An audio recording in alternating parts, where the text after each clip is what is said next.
ये कहानी सुनकर आप सबकी रूह तक कांप उठेगी। हर एक सेकंड में छुपा है एक रहस्य जो आपके होश उड़ा देगा। एक दिन राइस्टार सुनसान धुंधली सड़क से होकर अपने घर की ओर जा रहा था। आसमान में बादल थे और हवा में एक अजीब खामोशी। तभी अचानक सामने से एक गाड़ी तेजी से आती दिखी। राइस्टार ने घबराकर अपनी बाइक को दाईं ओर मोड़ लिया, लेकिन उसकी तेज रफ्तार ने उसका संतुलन छीन लिया। पेड़ों से बचता बचाता वह अनजान से गाँव में दाखिल हो गया। घड़ी की सुइयां 7 बजने की ओर इशारा कर रही थी। जैसे ही 7 बज गए, पूरे गाँव में एक अजीब सी घंटी बजने लगी। ये कोई मंदिर की घंटी नहीं बल्कि मौत की घंटी की आवाज थी। कुछ ही पल में पूरे गांव में अफरा तफरी मच गई। लोग इधर उधर भाग रहे थे, एक दूसरे को खींचते हुए अपने घरों में भाग रहे थे। दरवाजे खिड़कियां बंद कर दिए, चेहरे पर डर की एक परत जमी हुई थी। राइस्टार घबरा गया, सोच में पड़ गया आखिर यहाँ हो क्या रहा है। तभी सामने से पसीने से लथपथ दौड़ता हुआ उसके पास एक आदमी आया। उसकी सांसें तेज थी और आंखों में घबराहट साफ थी। आदमी बोला, भाई तुम पागल हो क्या? 7:30 होने में सिर्फ 5 मिनट बचे हैं। तुम शहर से आए हो, तुम्हें कुछ पता नहीं यहाँ क्या होता है। चलो जल्दी मेरे साथ वरना वो आ जाएगी। राइस्टार बिना सोचे उसके साथ चला जाता है। दरवाजा बंद करने से पहले राइस्टार डर गया। राइस्टार बोला, भाई ये क्या तमाशा है? कौन है वो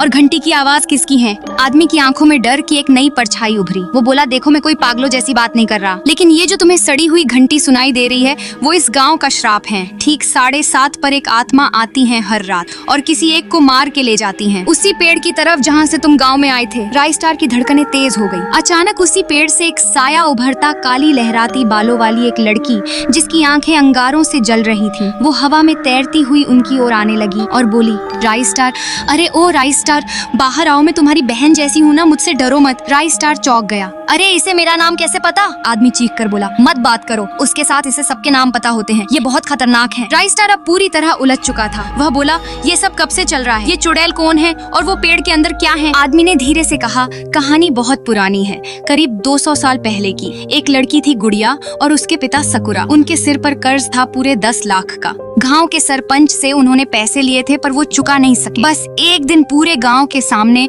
उसी पेड़ पर सरपंच ने उसके पिता को उल्टा लटका दिया। फिर उनके पैर की खाल धीरे धीरे चाकू से उधेड़ी और सिर काट दिया और उसी पेड़ पे लटका दिया। ये सुनकर राइस्टार की रूह तक कांप उठी। गुड़िया चीखती रही लेकिन किसी ने मदद नहीं की। फिर गांव वालों ने गुड़िया को भी धक्के मारकर इस गांव से निकाल दिया। उसने उसी रात गांव के पास वाले पुल से कूदकर आत्महत्या कर ली, लेकिन उसकी आत्मा उसी सूखे पेड़ में समा गई। कुछ दिनों बाद सरपंच अपने काम से घर लौट रहा था, लेकिन तभी सामने गुड़िया आ जाती है। सरपंच डर के मारे मौत की भीख मांगने लगता है, लेकिन गुड़िया बोली, तुमने मेरे पापा को पैसे के लिए मारा था, मैं उसी पापा के लिए तुम्हें मार रही हूँ। अगली सुबह सरपंच की लाश उसी पेड़ के ऊपर लटकी होती है। सिर कटा हुआ था, आधा शरीर कटा हुआ था।